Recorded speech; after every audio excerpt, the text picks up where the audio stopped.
think it's safe to say that creepypastas have been on the internet since its inception, such as the notably iconic creepypastas like Slenderman and Red Mist, the true classics of the early days on internet horror.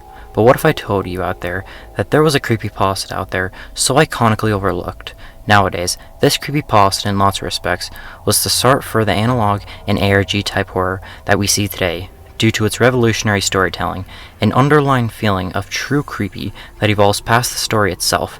So make sure to kick back, relax, and make sure you're on the right channel as we discuss the story behind 1999. And believe it or not, the 1999 creepypasta was not released or even created in 1999, but rather 10 years later in November 2009, when user known as Camden Lamont wrote and eventually released the creepypasta online. And following its release in 2009, Camden would consistently release new entries in the story over the course from late 2009 up to early 2011. But following the creepypasta's initial release to the public and creepypasta community, it was a hit, and throughout the 1999 series, it gained a lot of positive attention and great rating from the creepypasta community as a whole, with each new entry gaining a lot of attention and great review from the community as a whole, with each new entry getting a lot of attention and with great review from the community.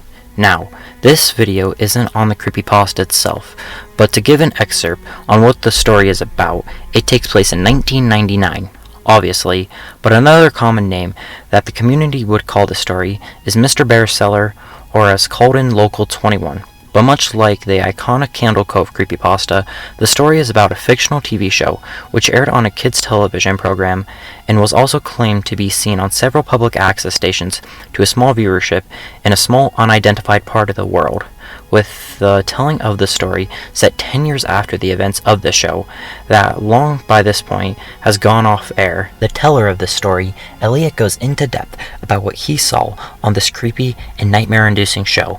It was also revealed that the host of the series was a talking bear, and guess what? Known as Mr. Bear, with it obviously not being a real bear, but a man in a bear suit.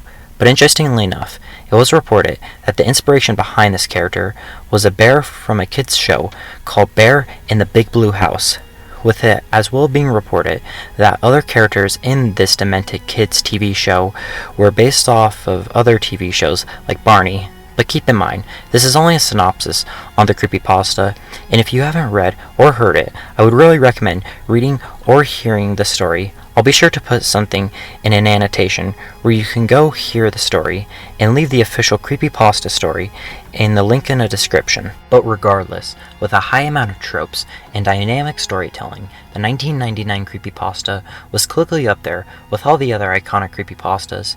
And as mentioned, what really put the 1999 creepypasta above all other creepypastas was its episodic-like storytelling that for the time was very undermined and an obscurish trope in creepypasta and horror media overall.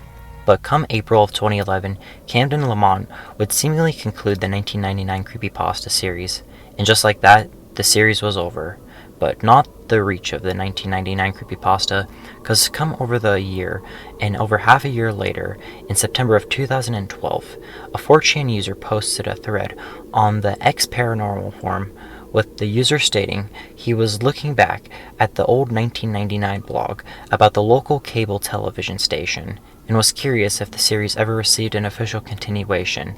And from there, discussion was started about the cliffhanger ending of the 1999 series, with, for example, readers wondering what exactly happened to Elliot after he notices Mr. Bear's email address. But even then, to this day, Camden Lamont has not made an epilogue or a sequel to the 1999 series, despite, at the time, its rising popularity and interest. But come June of 2014, the 1999 creepypasta started to gain more popularity when a rising niche of content creators started doing voiceover narrations for creepypastas, such as well-known narrators for the time like Creepsmcpasta and Some Ordinary Gamers would go on to release their own deleted readings on the 1999 series. And from what I can find, why they were deleted is around this time, the creator of the series would go on and basically make YouTube to take down any and every reading of the story. But for the time, with re-uploads and archives from the 1999 story, it was very popular, and to a lot of people, a pretty good creepypasta. So with this re-rise of the 1999 creepypasta, YouTube horror essay icon known as Scare Theater would release a now-deleted review on the creepypasta, where Scare Theater would go into depth about what he liked and didn't like upon the series. But with more attention on the series from someone like Scare Theater, it just further boosted the popularity of the 1999 creepypasta. And with this series getting so popular, eventually a fandom wiki was created about the creepypasta, with subarticles also created discussing characters and locations in the 1999 creepypasta. And believe it or not, on September 8th of 2017, it was reported that a live-action film adaptation of the 1999 creepypasta premiered on Amazon's Prime Video, finding an Amazon series called The Pasta Tin, a 4-part miniseries centered in the late 1990s, where a series of murders took place in connection with a local TV broadcast station, where years later, the only survivor of the killings investigates his tragic past based on what happened. And I personally have not watched the series, but the reviews seem mixed on it, and interesting to say the least. But with the owner and creator of the 1999 creepypasta, Camden, having a say in what went in or out of the series, we should all keep in mind a lot of what went in the series had to go through what Camden wanted in the movie. And as stated previously, Camden Lamont is an extremely protective upon his 1999 series IP, with it being reported in September 19th of 2011 when the 1999 story was posted on Wikia.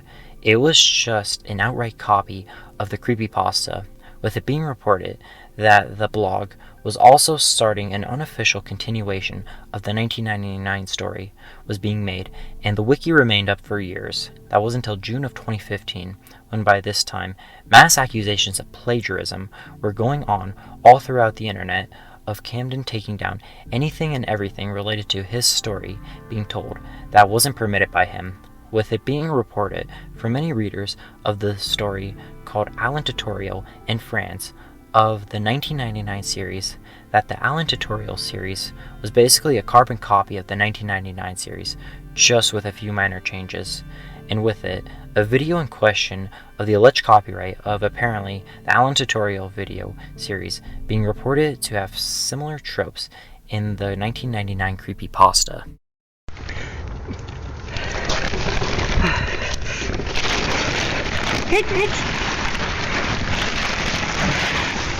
Hey, tutorial heads.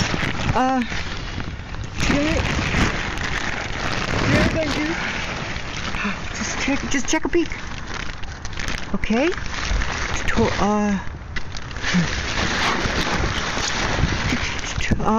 First thing you gotta do is you gotta go look. Okay. So what we got? Look. This is pretty good. Okay. Yeah. I don't know too.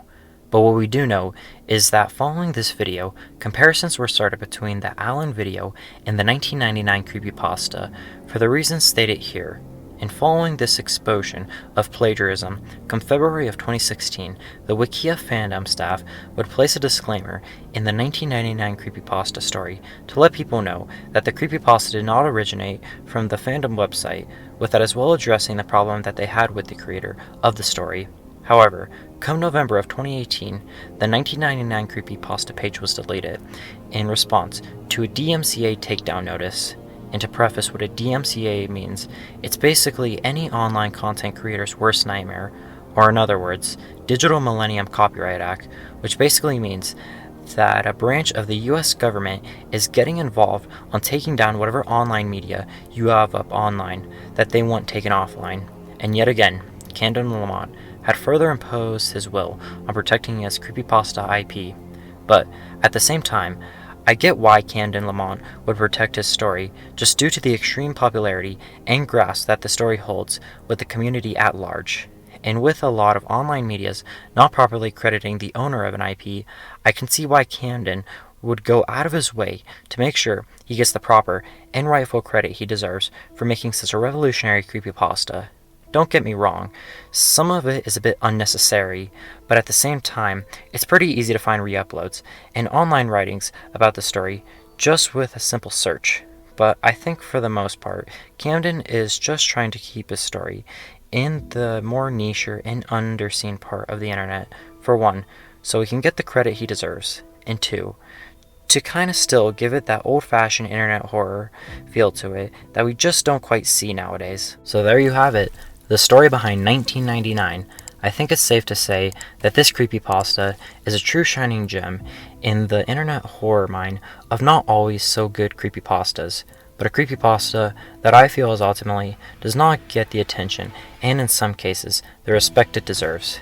And so, everyone knows, I tried to get in contact with the maker of the creepypasta, Camden Lamont, but at the time of the release of this video, was unable to get in contact with him. But with that, I've been Skipper's Son, and I hope you all have a great day.